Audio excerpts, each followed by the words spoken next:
Now, I'm going to start with the date, which is 24th of April 2019. The time I'm going to read off the screen, which is 1941. Don't like it at work, innit? Yeah. So, we haven't really done any sort of intention settings, have we, Beth? No. Now And we kind are. of just left it up to me, really. So, I'm thinking, we had a discussion, didn't we? I'm thinking something fun and interesting, Okay. but also relevant to lots of people who will be watching, which probably going to be something around anxiety. Okay, doke, that's fine. And then we'll see where it takes us. So yeah, is that okay? Yes. Cool. Bruh. Phone's off, isn't it? Yeah. Think so, yeah. Yeah. Find out if you're in. Right, cool. Okay, so Okay, doke. fall asleep. I'm really tired today. I should wake you up if you do. Right, okay, so we've got our intention formed. My intention formed. So, yeah. So what I haven't got? What? Music. Oh no. Probably be alright without it right now, Probably. but no, we should. But it's a bit of a habit of It mine, is. isn't it? So Yeah, we actually, need it. we do. Yeah, it's my favourite little tune now. Yeah. Well, that's AC/DC. Huh. Just looking just there. So tired.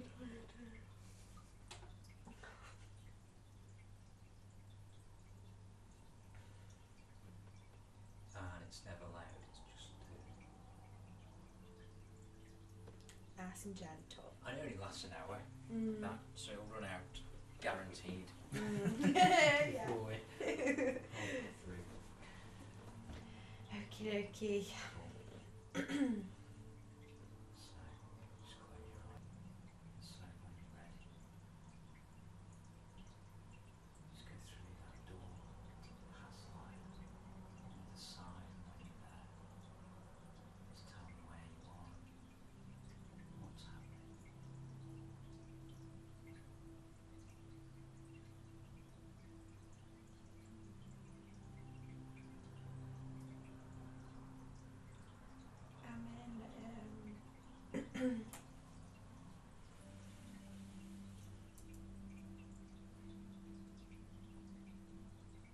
I'm in a battlefield.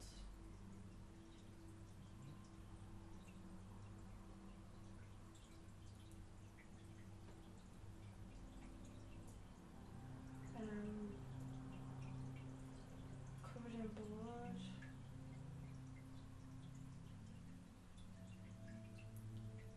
I'm not injured, but I am hurting other people.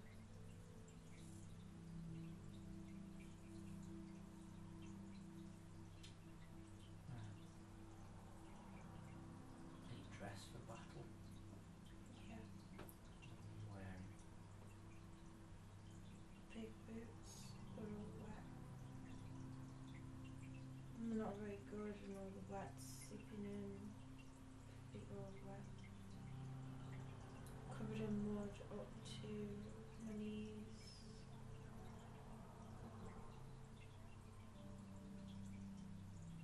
And the clothing is very uncomfortable.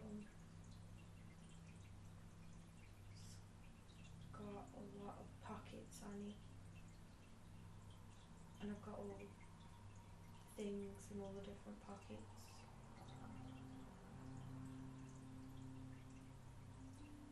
Different weapons all over me. I've got a big knife strapped to my leg.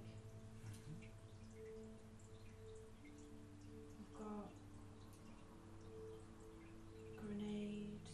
I've got 2 grenades in this pocket. I've got a big gun with a knife on the end of it, and I tend to use the knife bit more than the actual fun. Seems like it's easier to just stab people through the chest to get rid of them. I see. And why are you fighting? It's a war. And who are you fighting against? The Germans. What part of the world are you? France.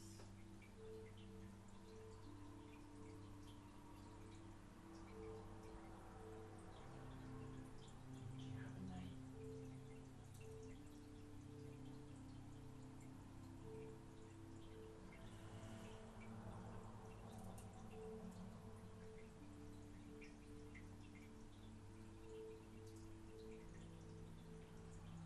I'm 17.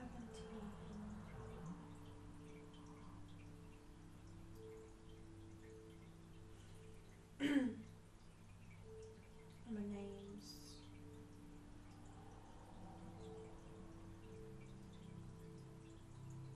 John William. I feel like some people call me Jack for some reason.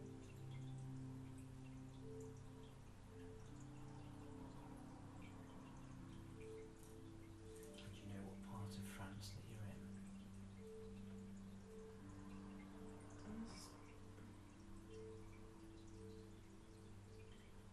The song, I think. I don't want to be here. No.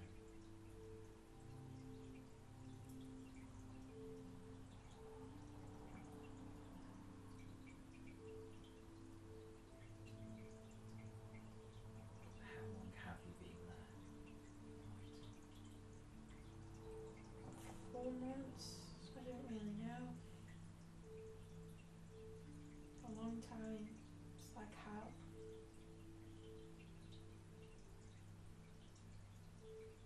Do you know what year it is, John? Was it 1918, I think? I lost track. I feel like I'm going insane.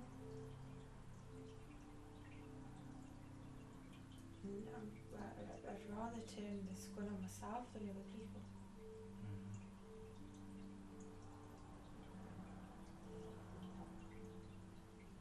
And why are you covered in blood?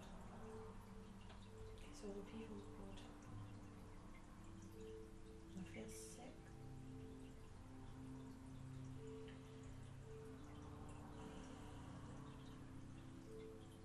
Is there anyone with you? There's loads of people here, but they're everywhere.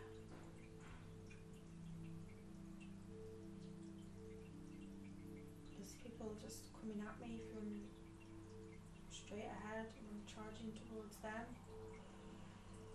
And it's just like a pure panic and I feel like I just want to just run off. Just kill myself. I don't want to do this anymore. It's like a pure panic.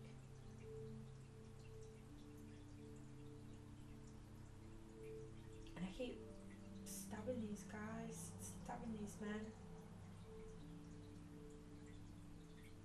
How does that make you feel?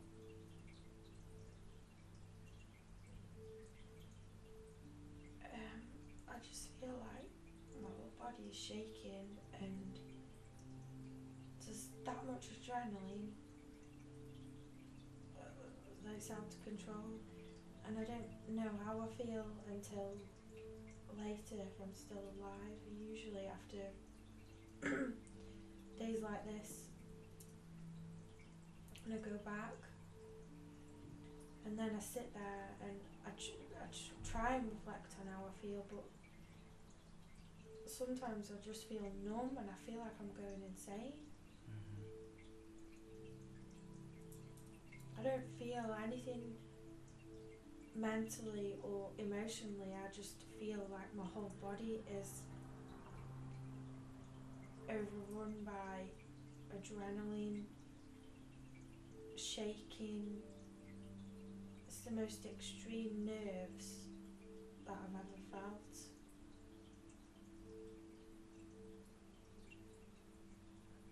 try and have a sense of humour, but I can't have a sense of humour about this.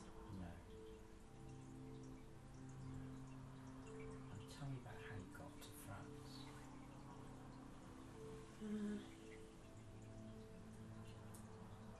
I was in a big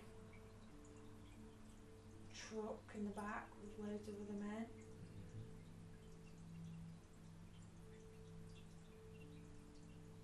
And then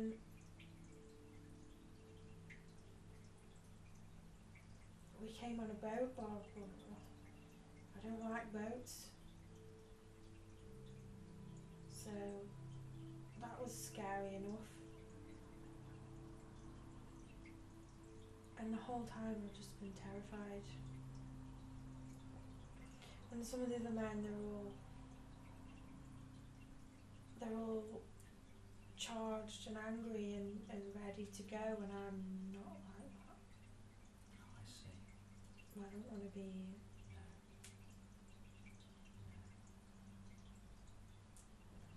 So which country are you from? England. Wiltshire, I think.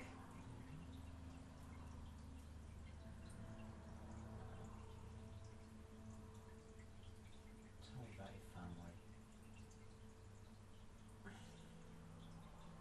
My dad's dead. I left my mum with the children. She's got more kids, they're all younger than me.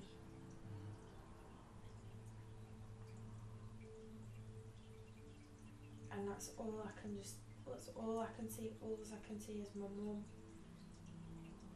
standing on the doorstep of the house, just looking at me as I left with the baby, my baby sister in her arms. Just can't stop seeing it. What's your sister's name?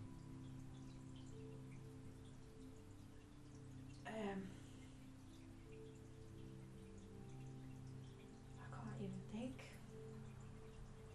Just in such a panic all the time that I don't think any thoughts. Just extreme shaking of the body.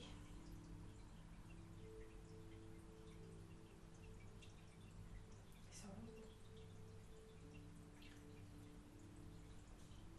Are you attached to any army unit or any fighting force? Do you know the name of? Yeah, it's just the Wiltshire regiment. I just came from there straight to here. There was talk of me. We were supposed to go to London, but we didn't. We just came straight here.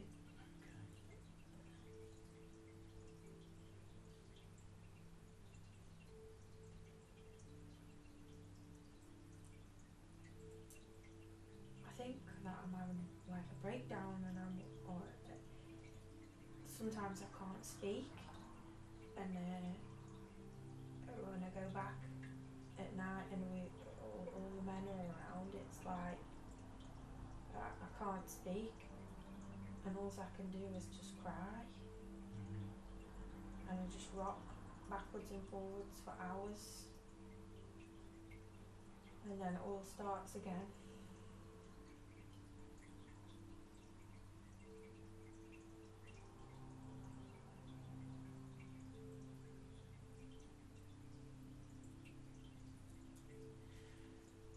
John, I'd like to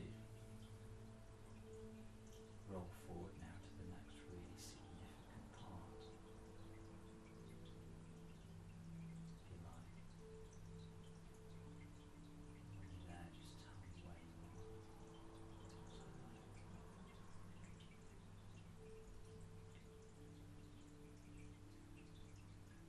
I'm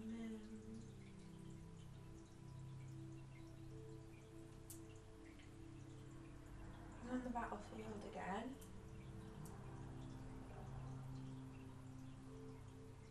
And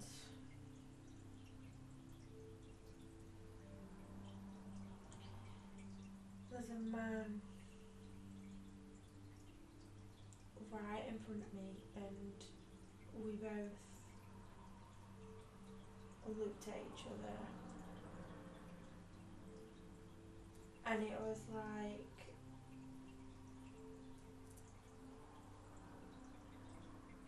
a sort of recognition that we both didn't want to die. And so we were both poised right in each other's face, but neither of us did anything. And we're just looking into each other's eyes, and it's kind of like, who's gonna go first? Which of us is gonna die? And I can tell that he doesn't want to die, and I just got this feeling that he's got children at home, this German guy, and he's just looking at me like really intense, and that there's all people around us screaming and hurting each other, and we're just standing there in the middle of the field just staring at each other, and just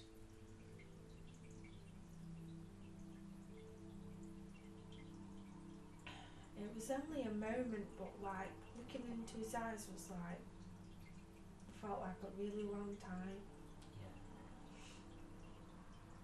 And so same as always, my whole body is shaking, and all I can feel is like my heart absolutely pounding. If you ever think your heart has pounded, it really hasn't. Not like this. So what happens now? In a split second I decide that I'm just gonna turn on my heel and run away as fast as I can. I can't kill him, and he can't kill me.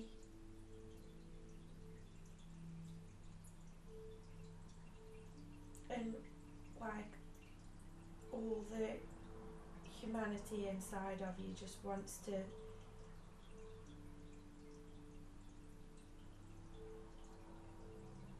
take this man for a pint.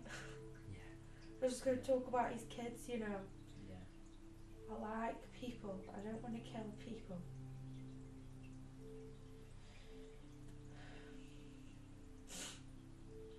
So I ran back, and I collapsed on the floor, and I was screaming, can't do it, can't do this anymore. I'm covered in mud, all my face is covered in mud, so much that even the mud's going in my eyes. And I just lie there, crying, just screaming. And then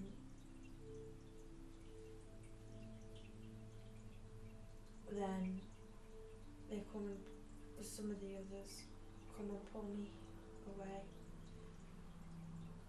back into a trench, and then I just lie there, my back, staring at the sky. What can you see? What can you hear? Screaming. Just deathly screams. And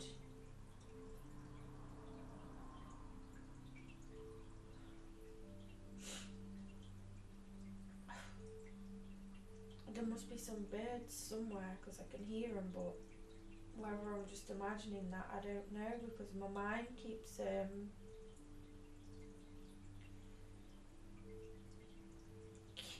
creating things that aren't there, and the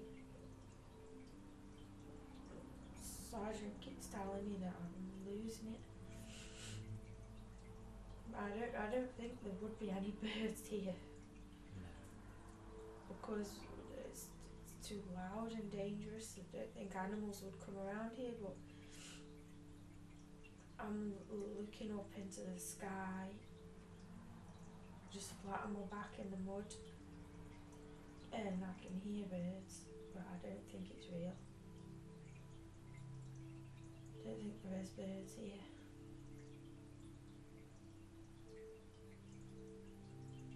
And what are you feeling? I feel like I've lost every tiny part of my soul that existed is gone. And I'm a shell. And I'm just a body. I don't feel like a human anymore.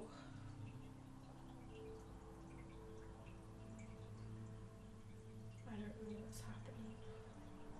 I think I've gone insane.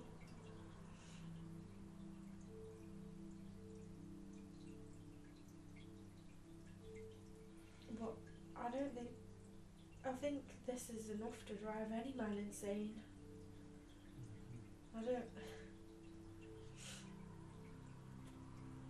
Maybe it's justified insanity, but in the trenches at night, I see my granddad and he walks towards me through all the other men, and I'm like, and I start speaking to him, and everyone tells me that he's not there, but he is.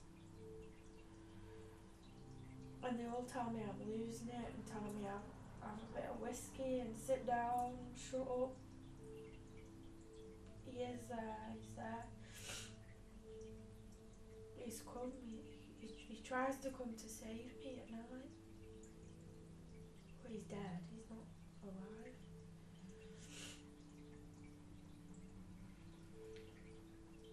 But I miss him from when I was a kid. I used to live with him, with my mum. And he comes back to try and get me out of there.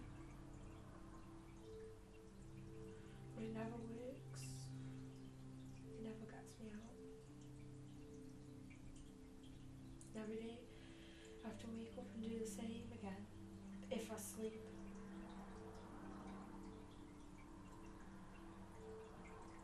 Try and kill all these men. But one thing about the Germans is they're really good looking people. And they, like just now, when I was looking into that man's eyes, they've all got like really blue eyes, nice eyes. And once you see the eyes, you can't kill them. No. And that's the key. That's the key. You can't kill them if you look in their eyes. So it's best if you don't look in their eyes, and then you can kill them. But I don't want to kill them anymore. My whole body is shaking, and I don't understand how I can go from the nice life I had growing up, and it was so nice, and got a massive family, and very happy and jokey and loving, and to come from that to come here, I don't understand what this is. I don't know why we're doing this, but I wanted to be an artist. Yeah, I think I'll be really happy doing that. Maybe I might go back one day, and maybe it'll happen, and I try and stay sane and think about that, and the other lads, that's what they tell me. They just keep saying, just think about when we can go home and you can be an artist. Just think about that. Just think about that. Just keep thinking about that. And that works a little bit to bring me back and keep me going. It keeps me going if I obsessively think about that. But then when I keep thinking about that, my thoughts, if I keep thinking, when I go home I could be an artist, when I go home I'll be an artist, when we go home everything will be okay. And when I do that,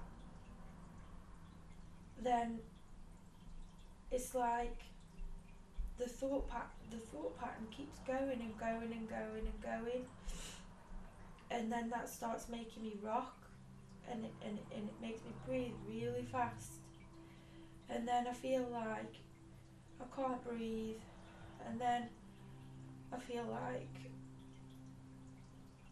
my heart's pounding, and so I can't do anything because my body is having such extreme reactions to everything around me. My body is just in a constant state of panic, just panic, and there's nothing I can do to stop any of this that's going on around me. There's nothing I can do to get out. There's nothing I can do to stop myself feeling insane. I've tried everything, and the other lads, they keep trying to help me, but nothing's working. Nothing's helping me. Nothing. Okay, John. I'd like to now just roll forward now to the next really important part of your life. Could be a point of passing on from your life to the next, or not. When you're there, just tell me what's happening.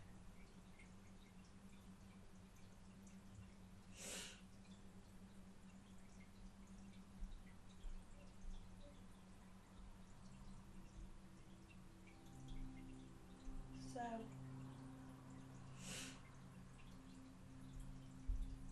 I made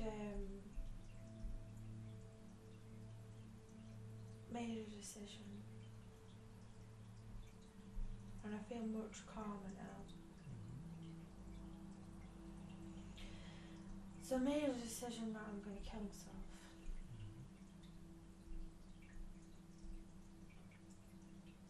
And I didn't think that I could do that because of my mum, but she'd be better off without me. There's no way I can go home after this. I'll never be the same person that she knew anyway. So I don't want to go home now because I know that I don't want her to see me like this anyway. Because I am insane, and I know I am. So, and I mean, there is other lads having the same reaction as me, but not this bad. Some of them got injured and got sent home, so they got saved. But I haven't been that lucky. Because I'm actually really good at killing people, funny enough. I'm very fast. And as long as I don't look into their eyes, then I can kill them before they even get a chance. Yeah. Because I'm very fast, I'm very fit. So I made a decision, one way or another I'm going to kill myself, and I won't know how I'm going to do it, but I'm just going to do it in the moment, and I've got all the weapons on me. And when I feel the time is right, I will do it. So I became really calm, few days, and one day was really bad weather, so we didn't fight. It was raining a lot, so I just sat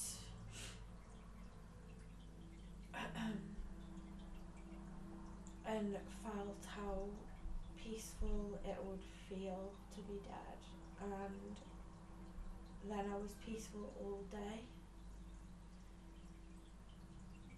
and I didn't have any breathing problems or no rocking, and I even ate a bit of chocolate as well, which then like some very small little packet they send sometimes, and I never eat, so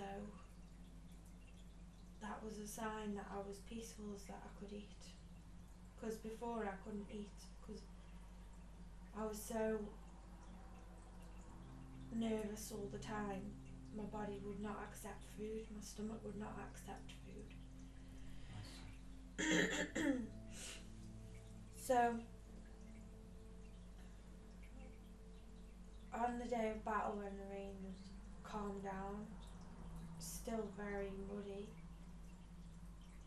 I went out and I walked, didn't run, just walked really calmly, and the first German man that I came across, he looked at me. I don't know why, but the Germans, they like to look you.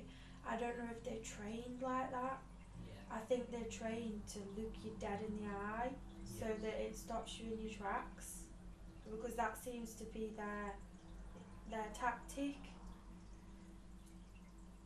So he was running straight towards me, and I was just walking, and I think he thought I was going to be an easy target because I obviously look strange because I'm just walking. Yeah. I'm not like everyone else running and screaming, and so he came straight for me, and as he was running towards me, he was looking me dead in the eyes, and I think they might try and use that as intimidation. Maybe they train that way, but that's always what gets me, because when I look into their eyes, I see a human being. So at this point, if I was going to fight, I'd usually try and focus on another part of his body, so his chest. So he'd be looking at me, running towards me. I'd charge towards him, got my bayonet ready, and just focus on the chest, focus on the chest, focus on the chest, bang, straight into the chest. And I'm really quick, but I didn't do that this time. I got it ready, got it ready. I thought, shall I shoot? And I thought, nah. And everything went into slow motion. And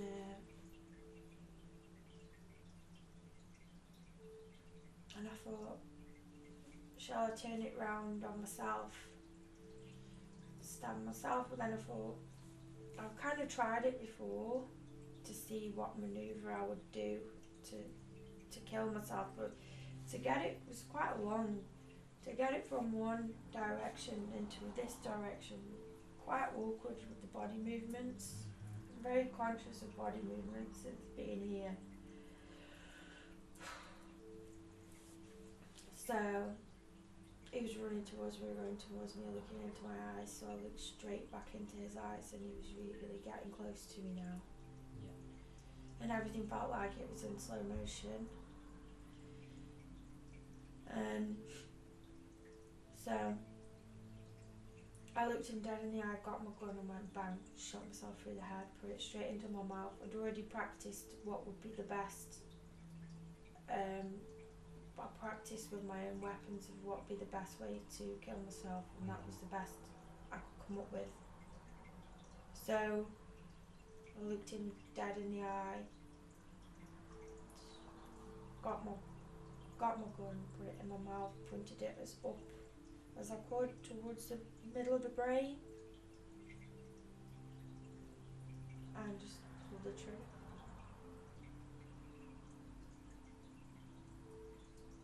So what happens now?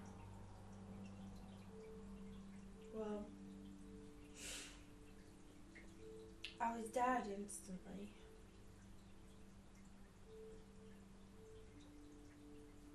But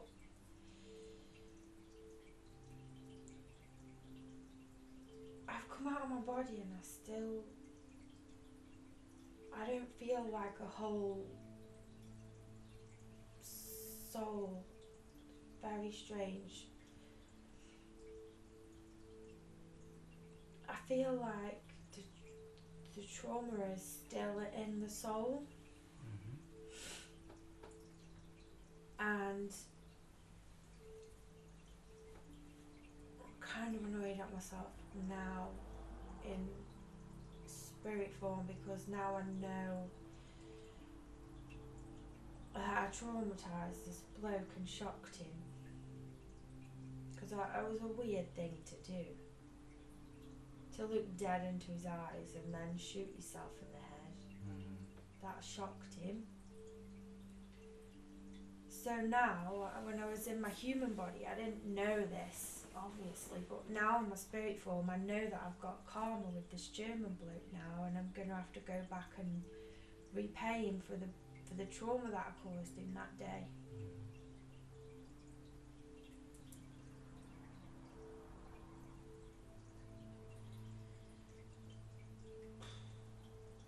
Still feel like very heavy as a soul after that life. I don't know.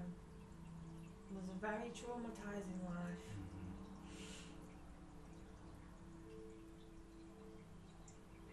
And I don't know why I chose to go through that.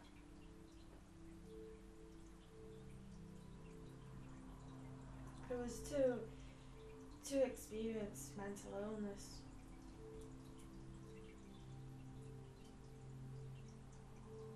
So what will you do now? It's kind of like I'm trying to leave. I'm trying to leave this battlefield.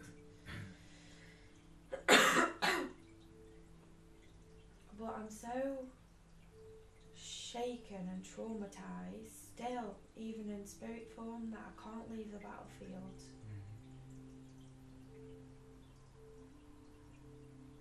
So for days I'm kind of just hanging around this battlefield, like, I suppose, like haunting it like a ghost. Yeah. And I can't seem to leave this place. I keep trying to leave. I can't get out. It's like I'm trapped because of the trauma.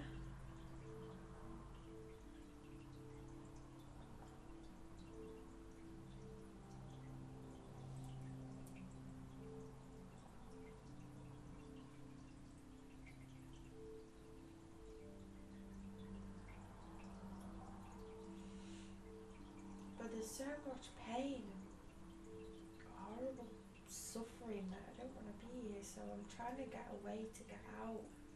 Sure. So I need to try and find my way back home, to go back. So I was, after a few days in Earth time, and also I could kind of feel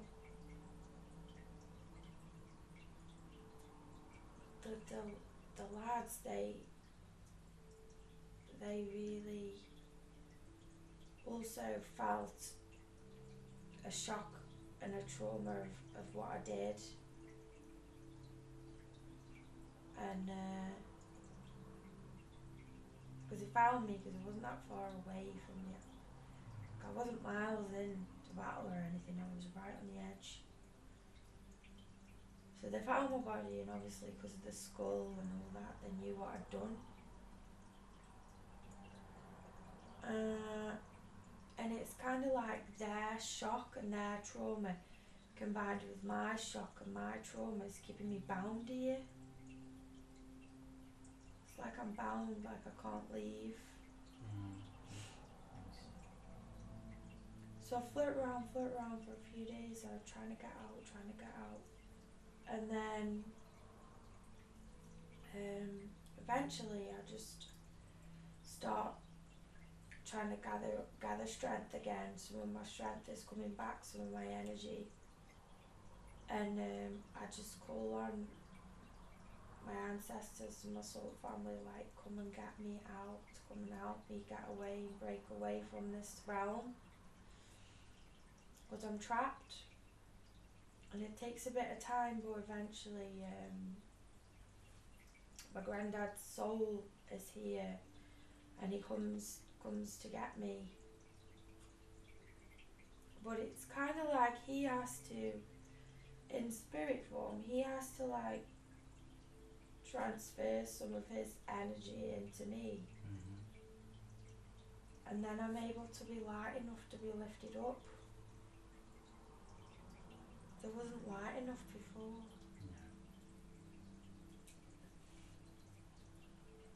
So what do you do now? Go back into the light where all my soul family are. Just describe that place to me.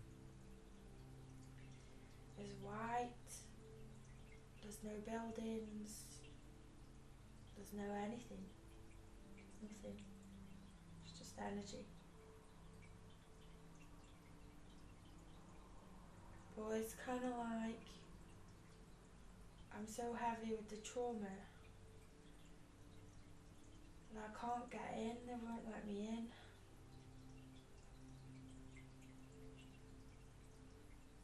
Because I'm not vibrating high enough to reach the light.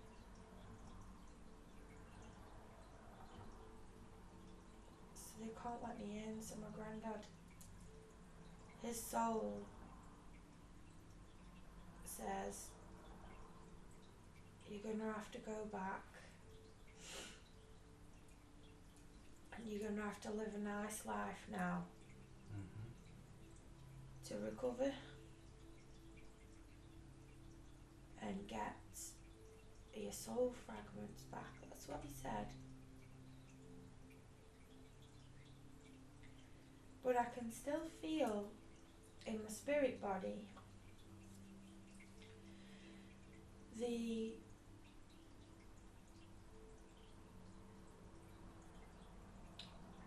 shaking. It's like a vibrating, a really heavy electrical current in my spirit form, and it runs all through, and I think that means that I've got soul shock. Have you ever heard of soul shock? No. It's like people with PTSD and very extreme anxiety brought on through trauma. They've got soul shock because the energy of what they've experienced was so dense, so horrific, it took all of the good energy out of their soul. I see. And they call it soul shock because it happens in an instant like that when you experience a trauma. And in your human body, when you take in a sharp, deeper breath, say like if you witness a car accident and you see someone just get bludgeoned or you see someone get crushed, the image will just make you go Yeah.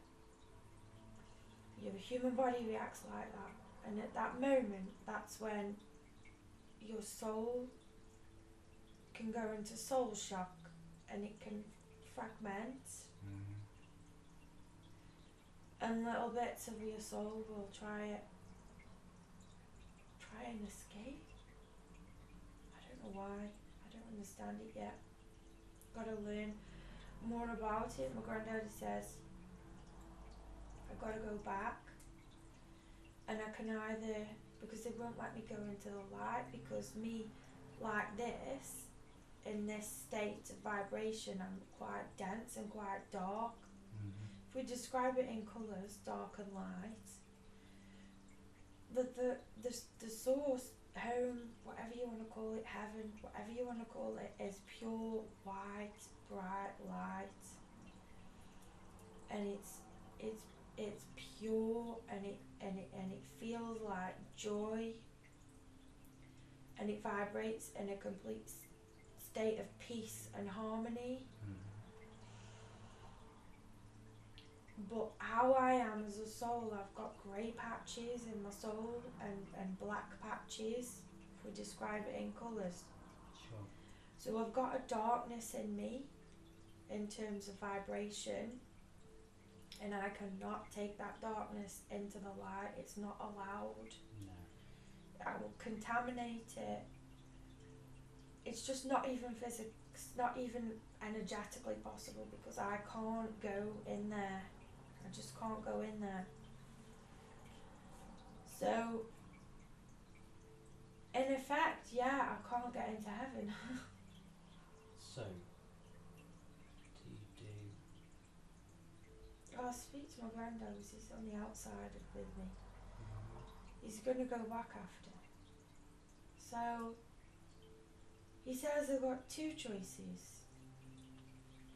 I can go back and have a really nice life, peaceful life, and try to regain some of my strength as a soul and some happiness. I could be anyone I want and have a nice family, love. That love will raise me back up again. And also having a family will raise me back up again. Sure. Or I can go back and do this agreement with the German man,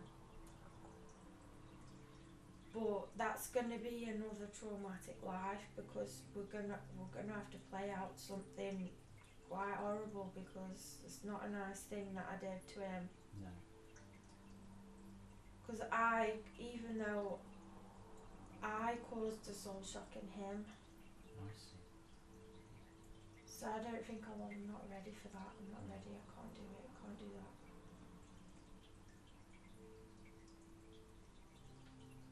So I'm gonna go back and I'm gonna have a nice life. I want to be a man again, and I'm gonna be an artist, and I'm gonna have a wife, and the wife is gonna be my mum from the last life, because she missed me, and they didn't tell her though. The army didn't tell her that I'd killed myself. They didn't? No. So there's no karma there, because she just thought I was killed in battle. I see. So there was honour, not shame. Nobody knew what I did. None of my soulmates knew what I did, so...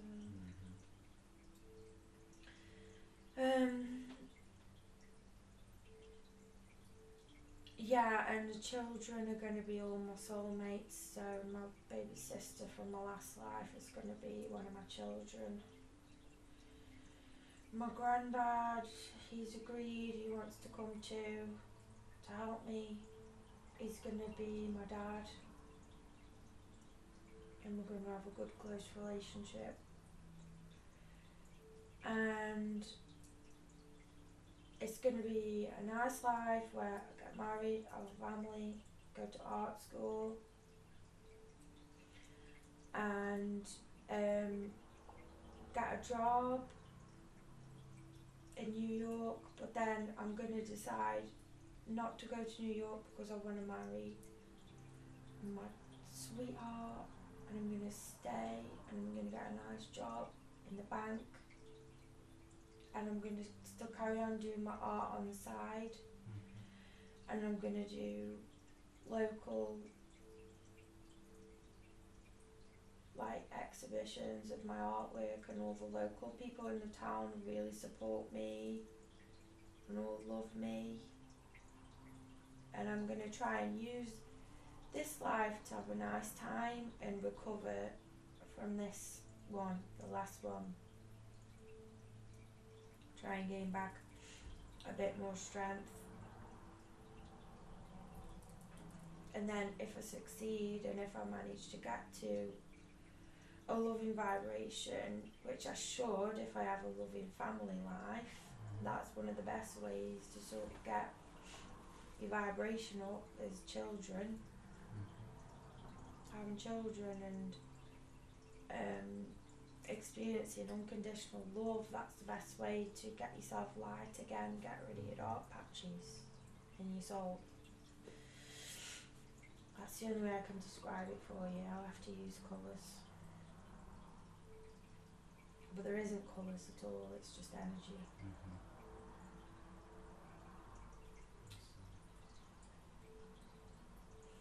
So I'll do that next. And then I think after that life, as long as I succeed and bring up my light quotient again, then I'll be able to get back to source again. And when you get back to source, you get fully sort of healed. The soul gets healed. When you're in the light, the soul gets healed. But you still have agreements and karma and contracts with people. But they don't have to happen straight away, because if I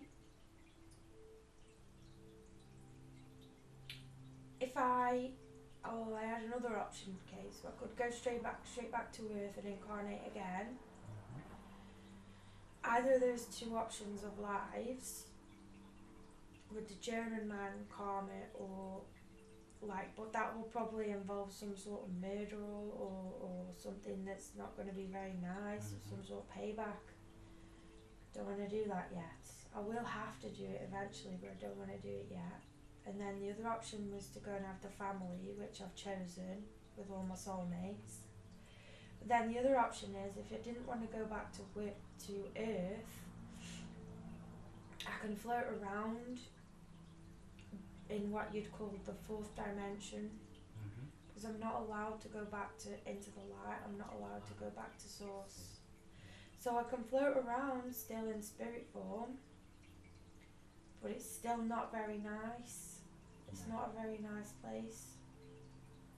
It can be quite, because there's all sorts of different beings here. All sorts. There's what you'd call, I don't know how to describe any of it to you, but there's what you'd call like haunted souls, trapped souls that are in a lot of pain. Are they in a similar situation to you? Yeah, I'm a trapped soul. So I can't stay in spirit form because it's just not going to be very nice. It's going to be nicer. The best option is to go back to Earth and have this family and be the artist that I wanted to be before. So I'll be doing that next. Okay. Can you get there now? Yeah. In this state, I can live a whole lifetime in a split second. Can you take all the healing energy from that?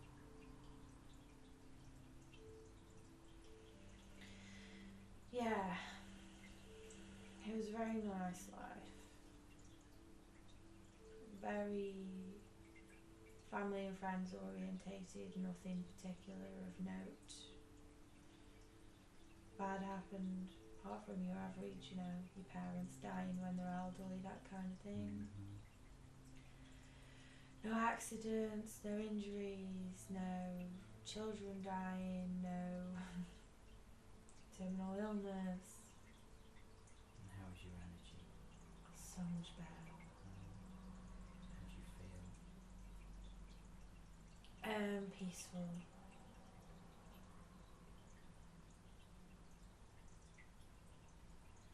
It takes a lot to recover from really bad lifetimes. It takes a lot,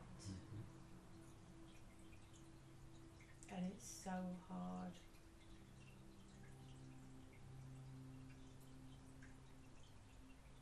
I still don't think I'm still light enough to get into the source again.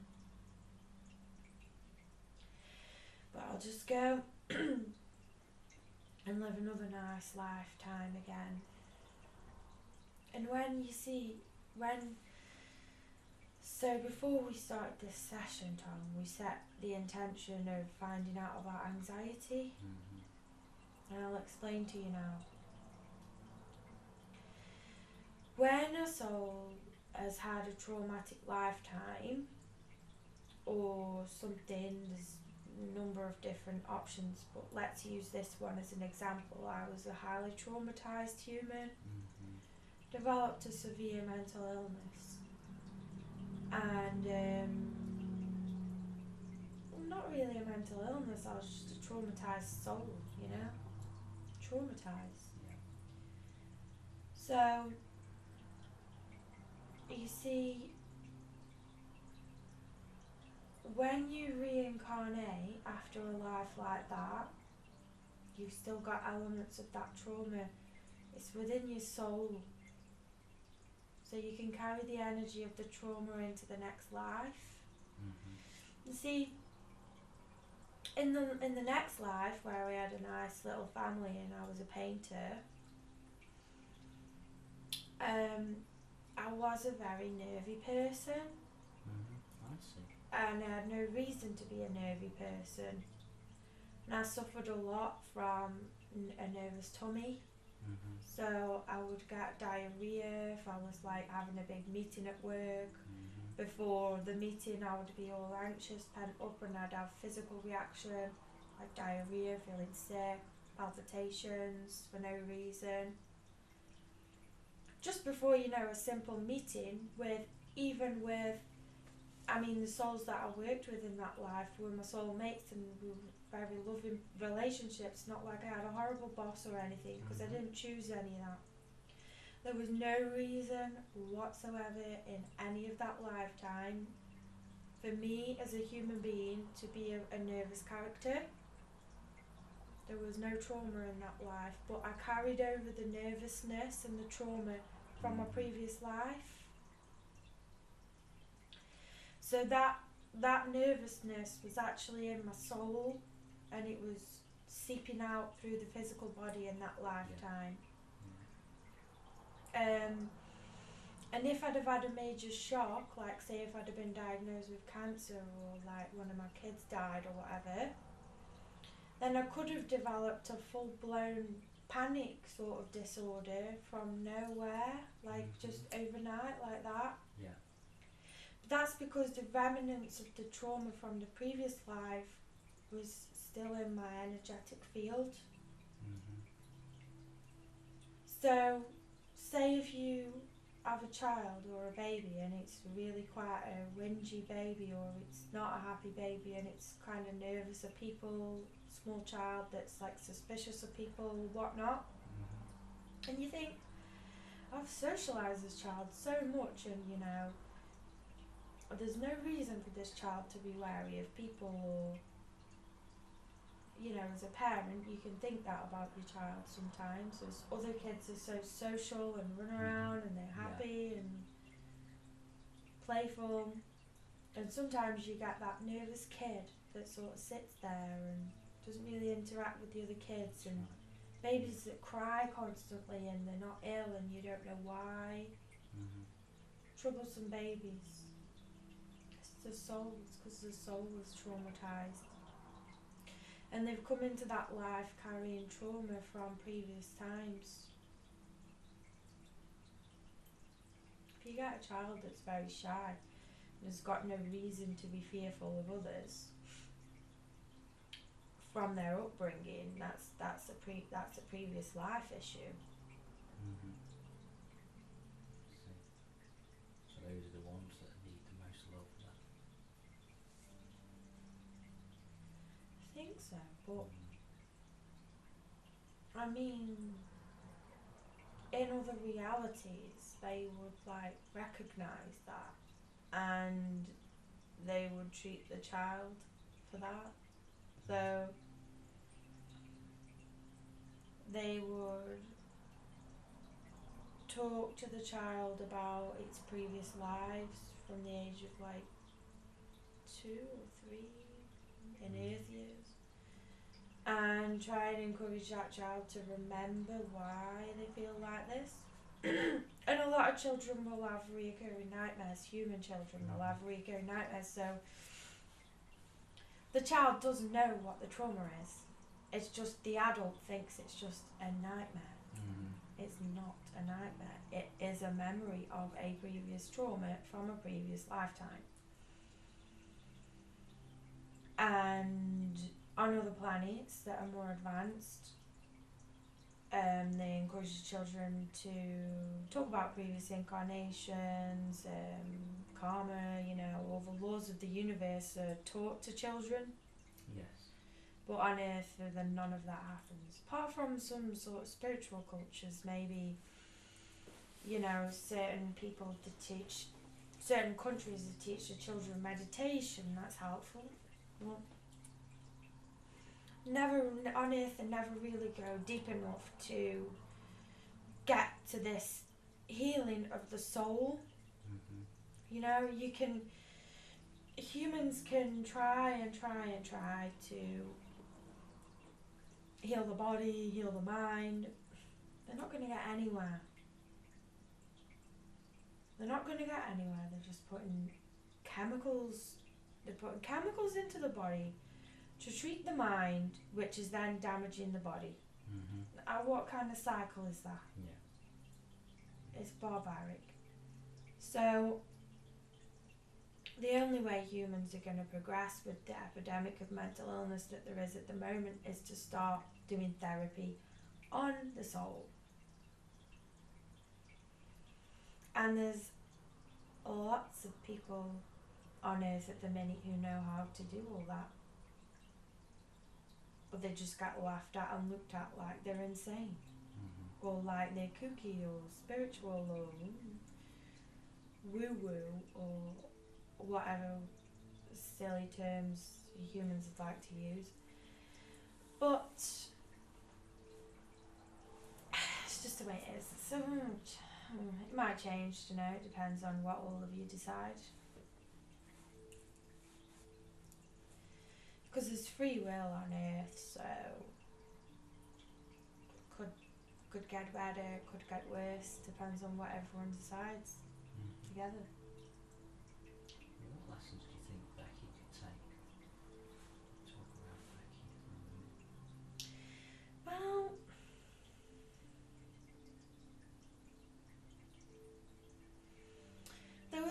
there was an instance where at the start of the regression she wouldn't go through the door.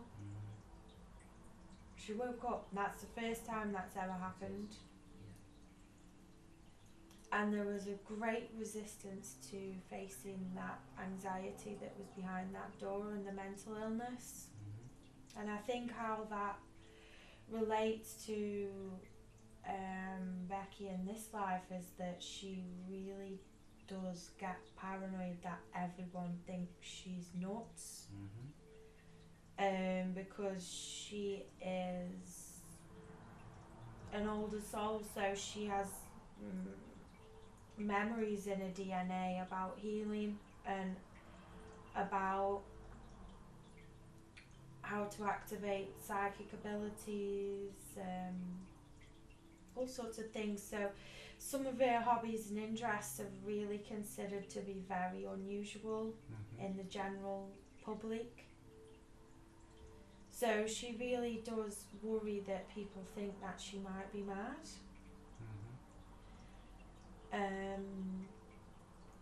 She's not mad, she just has knowledge that she can remember that other people can't remember. All of you as humans have the ability to remember how to make yourself better, how to care for the soul, how to care for the body, how to care for the mind. It's all within you, you know it all. It's just you're not remembering it.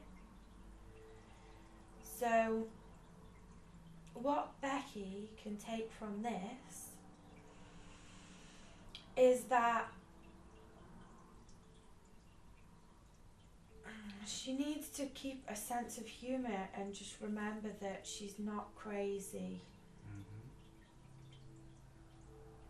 And the thing is, this is the problem, and she knows it really, not consciously but energetically. She can feel it, that other people's, on human earth, in human bodies, you've got a magnetic field around you. Your emotions are actually outside of your body, not in your body. They're all energetically around you in a field that's around your body, an energetic field. So two bodies in a room, Tom, Becky. My energetic field is interacting with yours right now. And you could probably feel my emotions then when I got upset during that regression. Yeah. Yeah? You could feel the sadness. Yeah. Yes. So let's say Becky is in a social situation where there is some people that she's chatting to and they're asking her about her hobbies and whatnot, and she says, oh, you know, I do this and that. Instantly, their energetic field, if they are thinking judgment, if they're judging her for what she does, if they're thinking in the back of their mind, oh, fucking hell, she is nuts, or if they're thinking, you know, like, what a stupid thing to do, you know, like disdain or, you know, whatever emotion, that emotion and those thoughts that they are feeling is projecting and interacting with Becky's magnetic field, which is why she doesn't like interacting with certain people. You'll find with Becky, she will only speak to certain people. Certain people she just avoids because she can feel their magnetic field. And she knows that their energy is going to have effect on hers. But what she needs to learn, because she needs to learn how to survive around these people. You can't just be a hermit and you can't just hide away from them, because the only way to wake them up is to keep telling your truth and keep projecting what you do, how you healed. You know, if you think about Becky in 2014, she had a severe depression, anxiety, multiple traumas in a short space of time. Also a lot of past soul shock and still inner energetic soul. A lot of lifetimes of trauma. Plus trauma in that life, plus loads of karma with loads of different souls that she was playing out, which was very painful. And, you know, multiple things, like she had a really bad relationship with food and eating disorder. She's had so much in one life, and most people don't even know about it because she's very secretive. Multiple panic attacks. You know, pretty much let's say for 4 years of Becky's life, she pretty much wanted to die every single day, right? And let's talk about that could really develop into a very, very, very severe mental illness. And everything that she's done to heal herself has worked, because she followed the clues that were deep inside of it. She knew she needed mental help at one point, so she went and had normal therapy on the mind, which is good. It's good for the mind. I would never say that traditional psychotherapy is bad. It just only works on the mind. Just doesn't work on the rest of the mind, body, soul. So, and then she followed the clues and went and learned about energetic healing. She followed the clues into a spirituality. She followed the clues with people that she was supposed to meet. She followed the clues with finding soul friends and soulmates that understood her.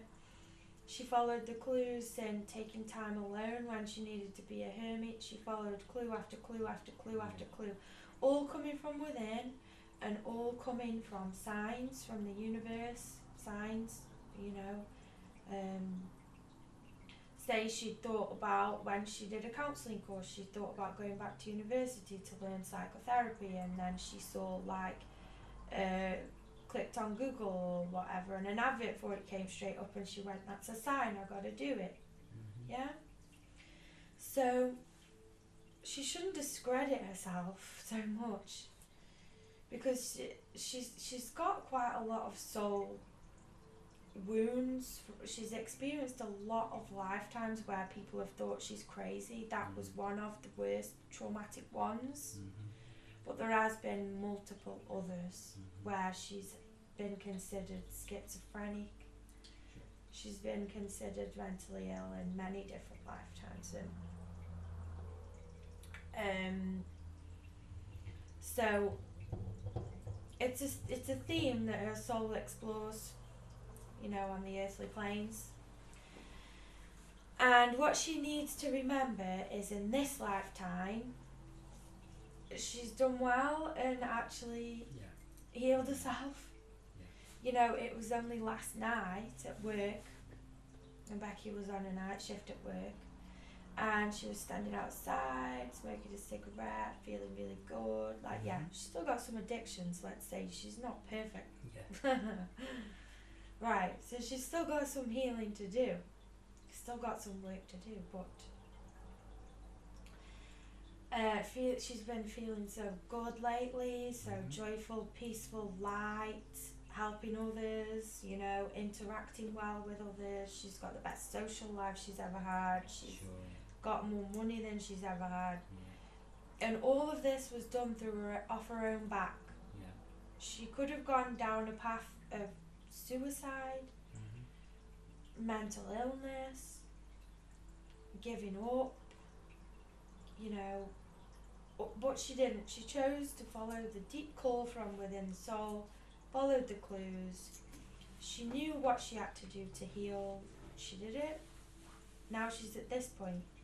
So what she needs to remember is that, you know, some people sometimes lately have been calling her self-righteous or on a high horse,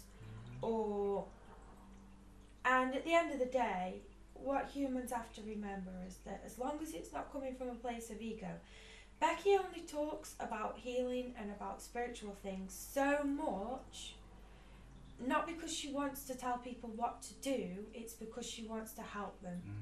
So she's not being bossy, she's trying to tell them how to heal and how, you know. People always come to Becky with their problem. And if she says, oh, I think you should start trying to meditate or something, because I think that would be the first step to like sorting out your thoughts. And people sometimes get annoyed at her and go, oh, she's so full of herself, she talks a load of shit with all that spiritual stuff. You know, people talk a lot behind her back. Well, actually, she's been there and done that, and all of her best friends that saw her at her lowest point, well, they think they saw her at her lowest point, they didn't. Because she kept all those lowest points away from people. All of those people that think that, you know, she's talking shit, which a lot of people do say about her. She needs to learn how to protect her energetic field so that their energy does not penetrate into hers. So that'll be the next step for her. There's a lot of ways you can do that. there's no reason for me to really talk about it now, because when she comes out of this and listens to this later, what she'll do is she'll follow the clues. Now I've given Becky's soul in this regression has given her a clue. Okay, Becky, you need to learn how to protect your energetic fields energetically, right? So now when she comes out of this regression, she can go and think, right, so who do I know in my life that knows about energetic fields? She's got multiple friends that know about this stuff. Absolutely. Google at her fingertips. Yeah. Spiritual healing groups online at her fingertips, and Reiki teachers. She can go and follow the clues to all of these people to find the information that she needs to protect her energetic field from other people's energy penetrating into her field. So that's the next step. That's all she has to do, because she does get a bit of anxiety about what people think and if people think they're crazy. Quite a bit lately she's been feeling that she might lose a job because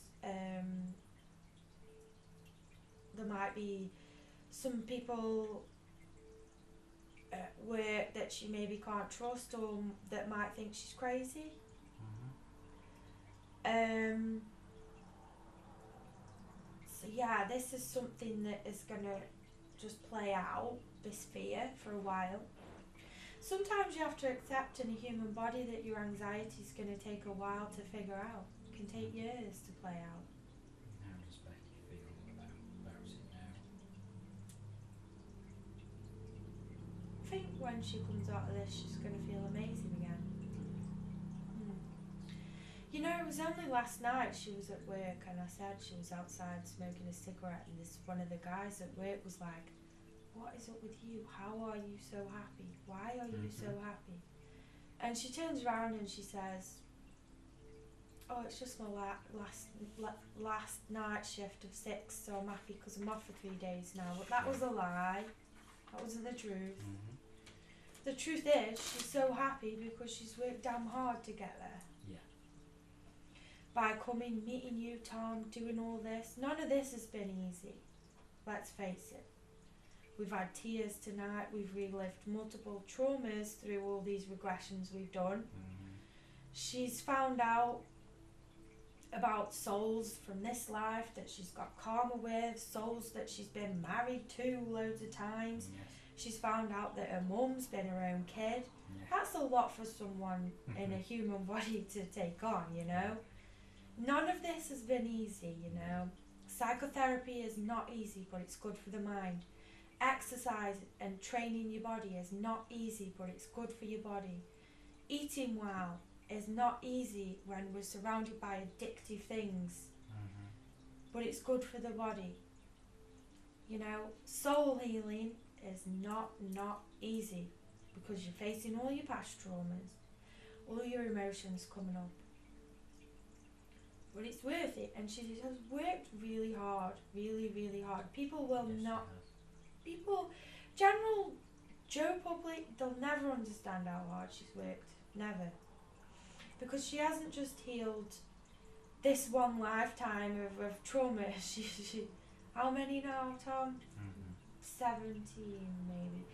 Lifetimes of trauma, plus other visions that she's had using her psychic abilities without you being there, Tom. Yeah. You know, which has been opened up through hypnotherapy. Okay, hypnotherapy will open up your intuition and your meditative capabilities and your abilities to see deep within inside your own soul, which is not always easy, because sometimes we find some trauma and dark things and dark emotions in our own souls. But once we see them, we recognise them, we can get them healed up and out. That's how you heal. Yeah. So, from this one, what she needs to remember, I know I've gone on for a while now, as usual. What she needs to remember is that she needs to have the self-confidence that it doesn't matter what anybody thinks, because she knows deep inside what she's done. Yeah. And she's achieved a hell of a lot. And so have a lot of her other friends that are on this path. You know, they should all really congratulate themselves, because they have the balls to do this healing that other people do not have the balls to do. And that's why every day she wakes up happy. Every day she wakes up feeling like the sun's shining down on her, and every day she feels like great things are going to happen. And that's why every day she'll walk to the shops and think about she'd like to get something, you know, like to treat herself to something, but you know, money and human concerns. And then she'll walk straight into the shop, and the thing that she wants and she's wanted for a while will be half price, and she can afford it. I see, yeah. Because she's in this high vibration. She's worked so hard to get into this high vibration, and now just good things keep happening. And people can turn around and say she's big-headed, or she's on a high horse, or, you know, she's deluded. They can say what they want. She's earned it.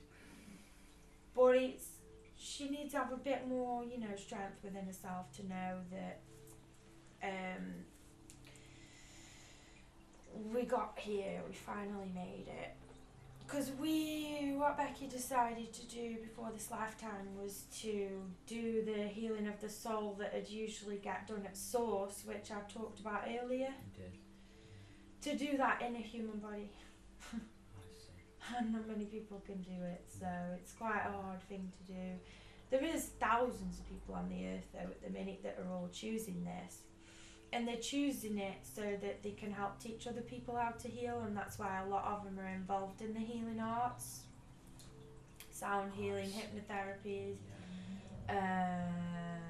Reiki, energetic healing. Some of them are like religious teachers or what have you. So all these people have chose to teach others how to heal the soul, because if we don't heal the soul, the earth's not going to go to a very nice place, which we spoke about earlier before this.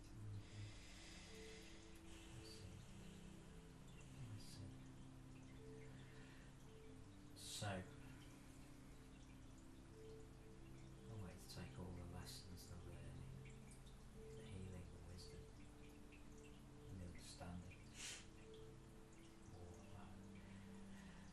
And you just feel that amazing feeling, you just feel it in your whole body now. She described it.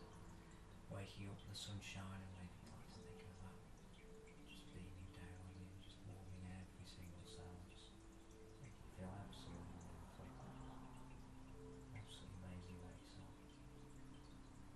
And all the amazing stuff that you've achieved. I like to just come back slowly into the room, as and when you're ready, just bringing all of that healing, all that amazing positive feeling with you. Just integrating everything into.